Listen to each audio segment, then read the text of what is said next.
पास दो क्वेश्चन हम लोग दिए थे होमवर्क। तो पहले कौन कौन सा क्वेश्चन था? एक था आईसीआईसी बैंक वाला ओपन अकाउंट वाला था, और एक था तुम्हारा कौन सा क्वेश्चन जिसमें 7500 था, क्या सीन है, यही ना?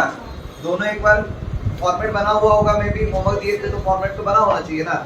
जिनका नहीं बना हुआ पहले दो फॉर्मेट बनाओ, 10-10 लाइन में, 10 नहीं 15-15 लाइन में बनाओ, जगह बच जाए नो प्रॉब्लम। अगर बना लिए तो मिला लेना, और नहीं बनाया तो बना दो, ठीक है। फॉर्मेट अगर बना हुआ है बहुत अच्छा, नहीं बना हुआ है तो प्लीज जल्दी से फॉर्मेट बनाओ। क्या सोचता? अमाउंट का 2 कॉलम होगा, कैश और बैंक का। जल्दी करो, खिड़की लगा दो।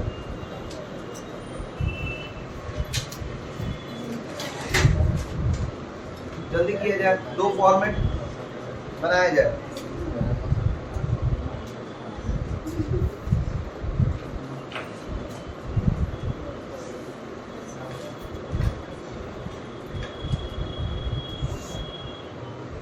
बिना बात का चुपचाप फॉर्मेट बनाओ, जल्दी से बनवा देंगे, फिर नया टॉपिक स्टार्ट करेंगे।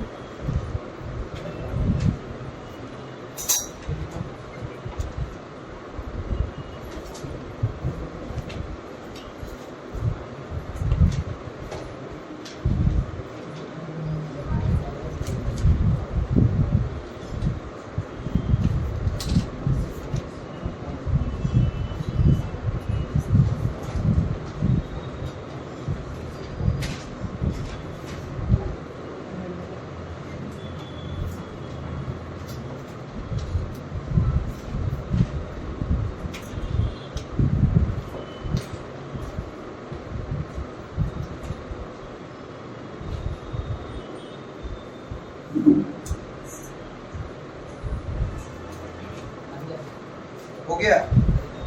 फॉर्मेट बन गया, 2 फॉर्मेट। पहला क्वेश्चन जो दिए थे होमवर्क, जिसमें कमेंस बिजनेस विद कैश 50,000 था, वो क्वेश्चन पहले बता रहे, ठीक है। दोनों तरफ ये डेट का कॉलम है 2020 लिखिए, डेट का कॉलम है 2020 लिख दीजिए दोनों तरफ। हो जाएगा तो बोलिएगा। 2 साइड 1 नवंबर, 2 साइड 1 नवंबर, बोले 2 बैलेंस बीडी, कैश में 50,000, बैंक में डैश हुआ। 3 नवंबर 2 साइड, ये कॉन्ट्रा एंट्री है। आईसीआईसी बैंक में हम लोग क्या कर रहे हैं? पैसा जमा कर मतलब ओपन कर एक अकाउंट, तो एंट्री होता है bank account debit to cash account, तो दोनों तरफ इसका एंट्री होगा। तो 2 साइड में पहले लिखिए 3 November to cash account, 3 November to cash account, और एलएफ वाले कॉलम में सी लिख दीजिएगा। कैश अकाउंट में कैश में डैश और बैंक में 30,000, 30,000, बैंक में 30,000 हो जाएगा तो बोलना हुआ। और इसी एंट्री को बाय साइड भी इफेक्ट पड़ेगा, तो 3 तारीख लिखो, 3 November by side by bank account, LF में सी लिखना, ठीक है। और कैश में 30,000, बैंक में डैश, कैश में 30,000, बैंक में डैश। हो गया क्या? 3 तारीख कंप्लीट। 5 तारीख परचेज गुड्स फॉर कैश, है ना? तो लिखो 5 तारीख by side by purchases account, by purchases account 5 तारीख, कैश में 10,000, बैंक में डैश। हो जाएगा तो बोलना।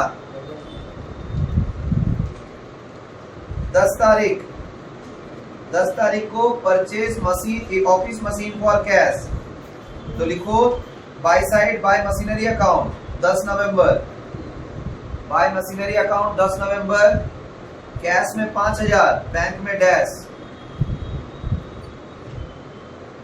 हो जाएगा तो बोलना। फिर 15 तारीख 2 side to sales account, 15 November to sales account, sold goods to Rohan and receive cheque, यही ना बोला है? तो इस चेक का डिपॉजिट के लिए बाद में कहा गया है। 1 मिनट रुकिएगा। क्या देखो, अभी चेक रिसीव किए हैं, तो चेक रिसीव करने का कोई एंट्री नहीं होता है, सॉरी इसका एंट्री नहीं होगा, ठीक है। तो 15 तारीख का जो 2 सेल्स लिखे उसको काट दो, हम देखे नहीं थे, आपको लगा बैंक होगा। देखो या तो हम लोग एंट्री कर कर रिप्रेजेंट कर सकते हैं, ऐसे नॉर्मली अगर चेक, हाँ चेक रिसीव हो रहा है और उसका डिपॉजिट के लिए अदर दिन में कहीं लिखा हुआ है, तो उस चेक का एंट्री नहीं होता। क्यों? इसका एंट्री क्या हो जाएगा? चेक किससे रिसीव कर रहे हैं? रोहन से। तो cheque in hand account debit to sales account ये कर देंगे ना हम लोग। चेक इन हैंड ना हो रहा है तो फिर उसको हम लोग कैश और बैंक कहीं पर भी रिप्रेजेंट नहीं कर सकते, इसीलिए इसका एंट्री नहीं कर रहे हैं। कोई दिक्कत है? तो 15 तारीख का एंट्री कहीं नहीं होगा। 18 तारीख में आ जाइए, 18 तारीख में आ जाइए। क्या सेल्स लिखा है तो लिखो to side, to sales 18 November, to sales 18 November. और कैश का कॉलम में लिखो 8000, कैश का कॉलम में लिखो 8000। हो जाएगा तो बोलना। हो गया?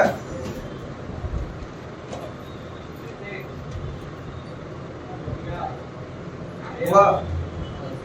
अब है तुम्हारा 20 तारीख, Rohan cheque deposited into bank. क्या एंट्री होगा? Bank account debit to cheque in hand account, यही ना? तो लिखो 20 तारीख to cheque in hand account, 20 तारीख को to cheque in hand account. और बैंक के कॉलम में 7000, कैश में डैश। 20 तारीख क्लियर है? 22 तारीख by side, by cartage account. Cheque से पेमेंट हुआ, किस में जाएगा? बैंक में। तो बैंक में लिखो 500, कैश में dash.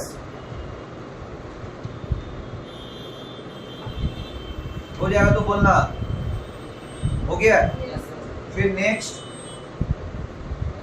Cash withdraw for personal use, तो लिखो बाय ड्राइंग्स 25 तारीख, बाय ड्राइंग्स 25 तारीख। कैश के कॉलम में 2000, बैंक में डैश। हो गया क्या?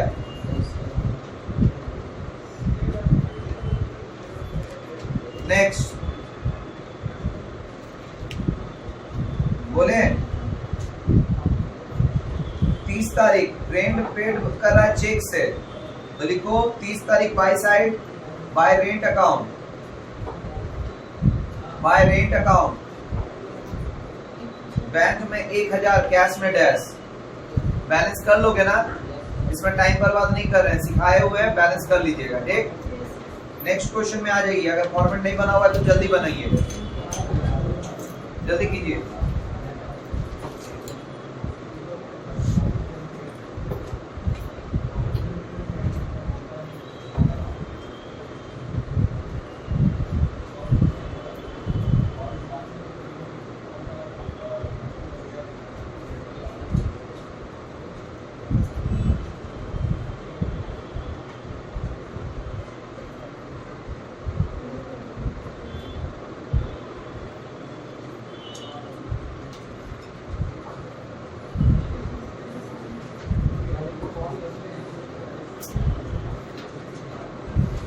हो जाएगा तो बोलना।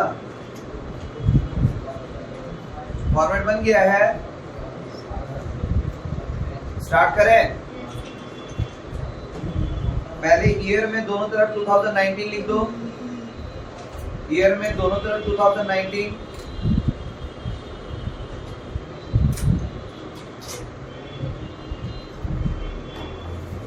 एक तारीख to side, to balance BD, to balance BD. Cash के कॉलम में 7500, बैंक में डैश। हुआ? टू बैलेंस बीडी, कैश में 7500 और कैश भी बैंक में डैश। यहां तक कोई दिक्कत? नेक्स्ट लिखो बाय साइड, एक तारीख बाय बैलेंस बीडी, ब्रैकेट में ओडी लिख देना, overdraft. By balance BD, bracket में ओडी लिख देना। कैश के कॉलम में डैश और बैंक के कॉलम में 3500।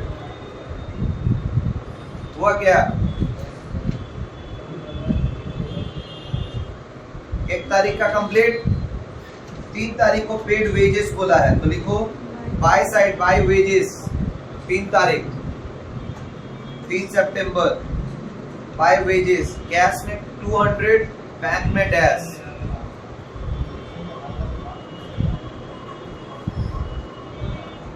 हो जाएगा तो बोलना।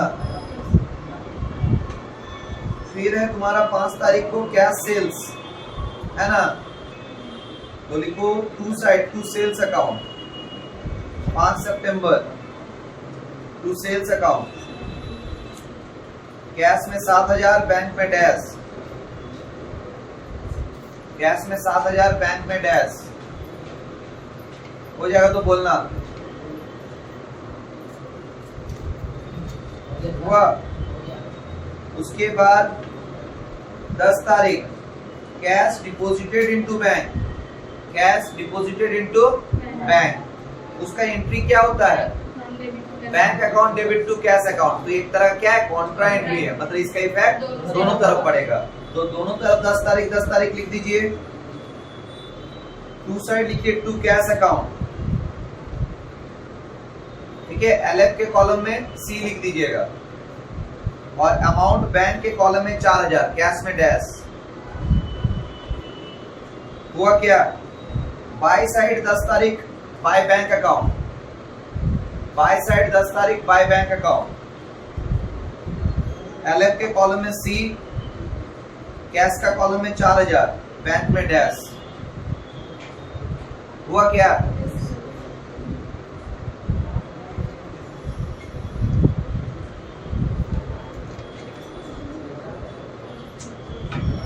नेक्स्ट 10 तारीख कंप्लीट।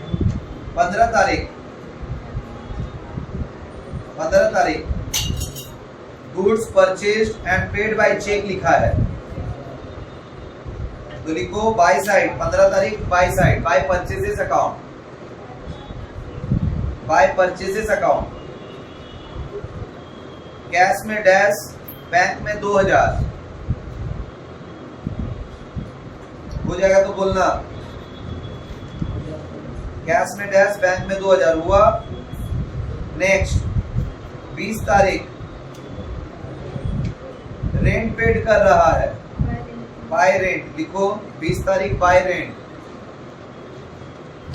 कैश के कॉलम में 500, बैंक के कॉलम में डैश।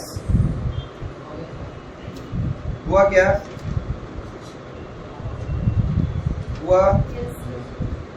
अब आता है तुम्हारा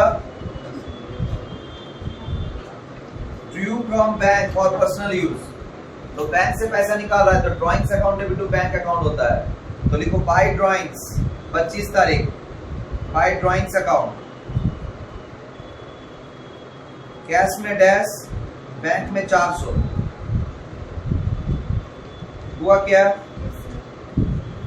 और लास्ट 30 तारीख को सैलरी पेड, तो कुछ नहीं बोला, मतलब कैश, तो लिखो by salaries, by salary account 30 तारीख, कैश में 1000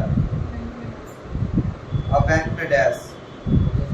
बैलेंस कर लोगे, कोई दिक्कत है, होमवर्क कंप्लीट। आज नया टॉपिक स्टार्ट हो रहा है, ठीक है। हेडिंग लिखो more than one bank account, more than one bank account.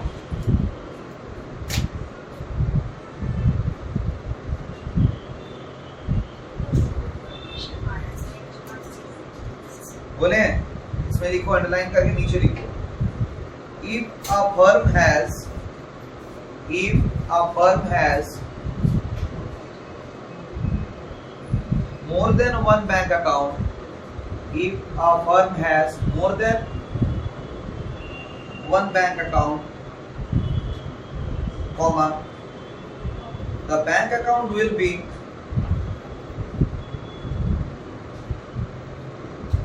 suitably arranged, SUITABLY, suitably arranged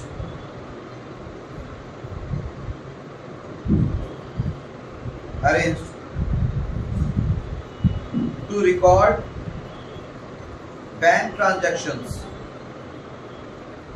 to record bank transactions through different banks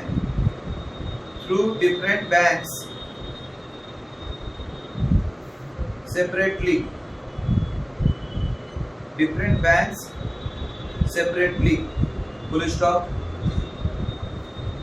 हुआ क्या? full stop. For example, if a business enterprise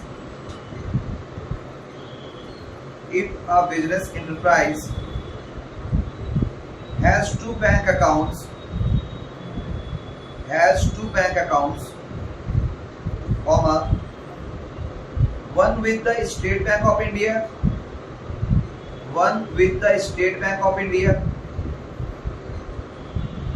and another with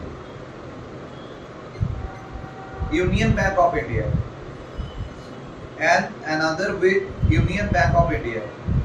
comma, the bank columns on debit side as well as credit side. Column on debit side as well as credit side will have two columns.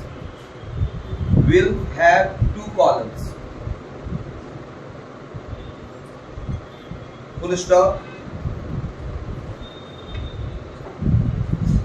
Writing of cash book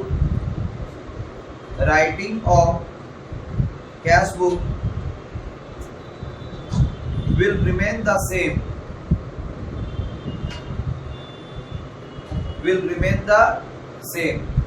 हुआ? फिर से बोलते हैं, writing of cash book will remain the same. हो गया क्या? कहां से बोलो? एकदम शुरू से. Sorry.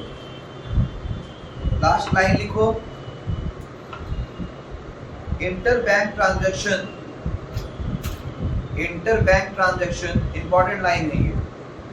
Interbank transaction will have Contra entries. मतलब सोचो बैंक से ही बैंक में ट्रांसफर कर रहे हैं, एसबीआई से यूबीआई भेज रहे हैं, यूबीआई से बैंक एसबीआई में भेज रहे हैं, तो इसको भी कॉन्ट्रा एंट्री कहा जाता है. याद रहेगा? मतलब interbank transaction will have Contra entries. हो गया? जिसका छूट गया है एक पैराग्राफ छोड़ दो और उसके बाद नया क्वेश्चन लिखो. बोले लिखो from the following particulars. Question लिखो from the following particulars, comma,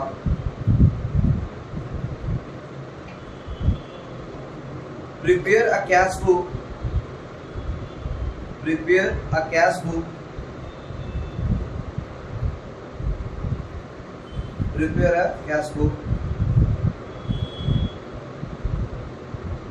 with bank column. ठीक है? डेट की जगह पे डेट, ट्रांजैक्शन की जगह ट्रांजैक्शन और अमाउंट की जगह अमाउंट. ठीक है? 2020 लिख लो. 1 अप्रैल.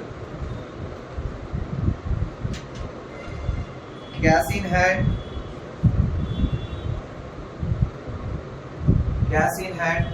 17,500, 17,500 हुआ. उसके नीचे लिखो कैश एट बैंक, अंडरलाइन करो. 2 बैंक है इसीलिए नीचे लिखना है. ठीक है? पहले लिखो एसबीआई और एसबीआई के बगल में लिखो 60,000 हुआ. फिर उसके नीचे लिखो यूबीआई, उसके पास लिखो 35,000 हुआ. फिर लिखो 5 April cash sales 15,000, 15,000. Cash sales 15,000, 15,000 हुआ. 10 तारीख बोले चेक रिसीव्ड फ्रॉम विनीत,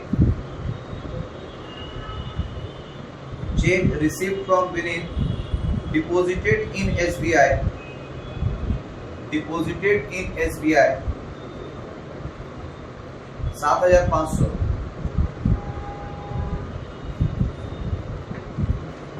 7,500 हुआ। उसके नीचे लिखो कैश डिस्काउंट अलाउड 750 हुआ। 15 तारीख 15 अप्रैल बोले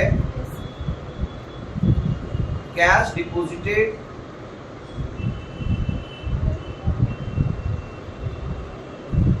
deposited into UBI Union Bank of India into UBI लिखे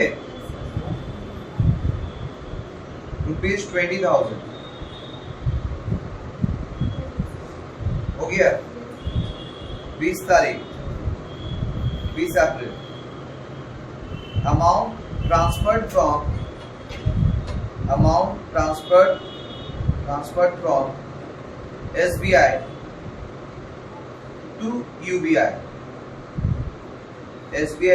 UBI by check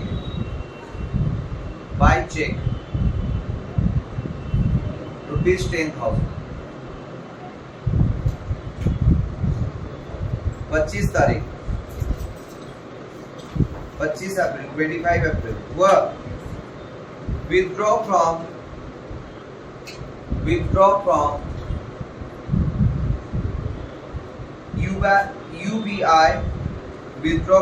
UBI for office use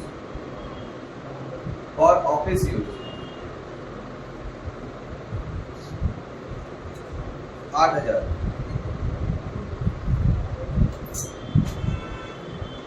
30 तारीख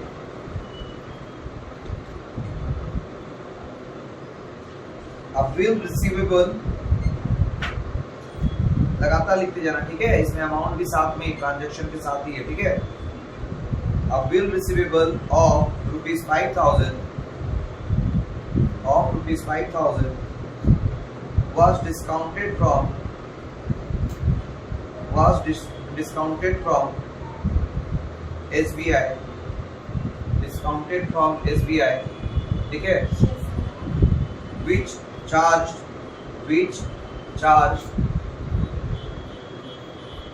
₹50 50 as discount हुआ। 30 तारीख को और है ट्रांजैक्शन। 30 तारीख को फिर से नीचे लिखो बोले परचेज्ड गुड्स फॉर रुपीज लगातार लिखना, ट्रांजैक्शन में अमाउंट लिखना। Purchased goods for rupees 4,500 and a check issued on SBI हुआ। 30 तारीख और एक ट्रांजैक्शन है बोले paid rent by a check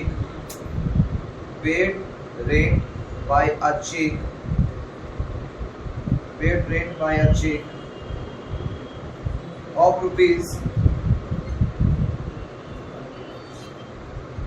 ₹7,500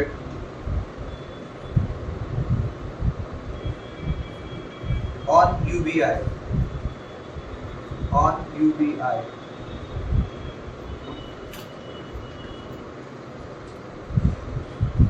हो गया। क्वेश्चन कंप्लीट हुआ। अब ऊपर में लिखेंगे कैश बुक, फिर नीचे लिखेंगे with cash and bank. Format देखो कैसा बनेगा। ऊपर में क्या लिखेंगे कैश बुक और यहाँ पे लिखेंगे with cash and bank.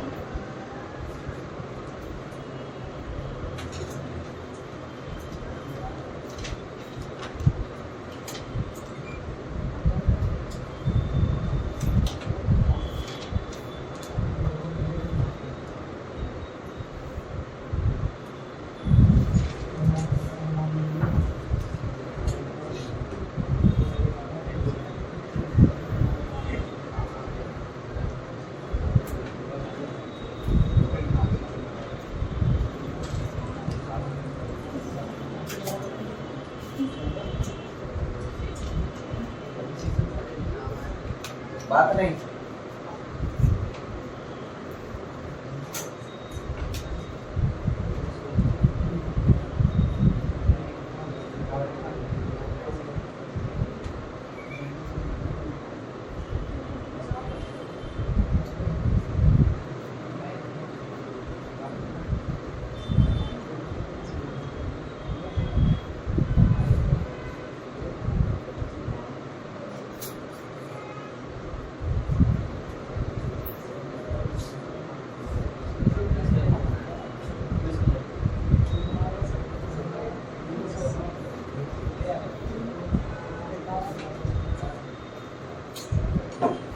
Format बनाओ।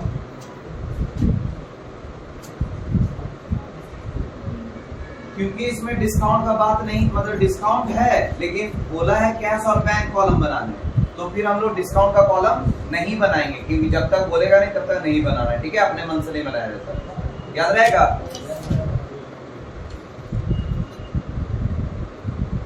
जल्दी किया जाए।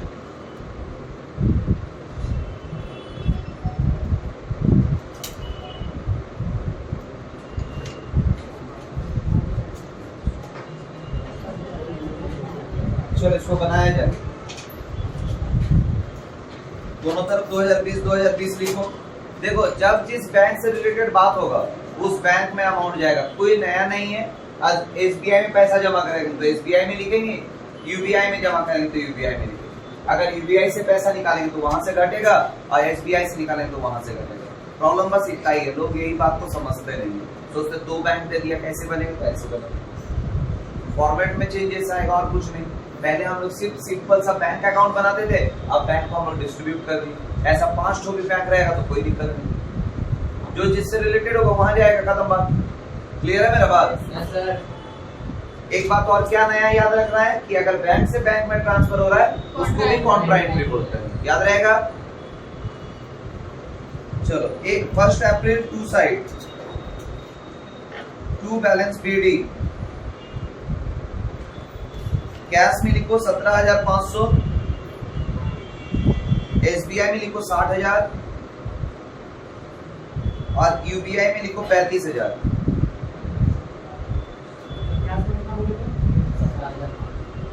17,500, 60,000, 35,000, 17,500, 60,000, 35,000 हो गया।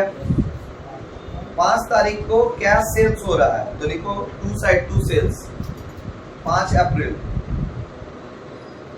कैश में 15,000, बाकी दोनों में dash dash. To sales account 15,000 cash में, बाकी दोनों में डैश डैश हो जाएगा तो बोल रहा हूँ। Yes sir. फिर 10 तारीख check receive from Vineet deposited in SBI, यही ना कहानी है। तो एंट्री क्या होगा? एसबीआई में जमा करा था, SBI account debit to Vineet account, होगा कि नहीं? तो लिखो टू विनीत अकाउंट 10 तारीख, टू विनीत अकाउंट 10 तारीख।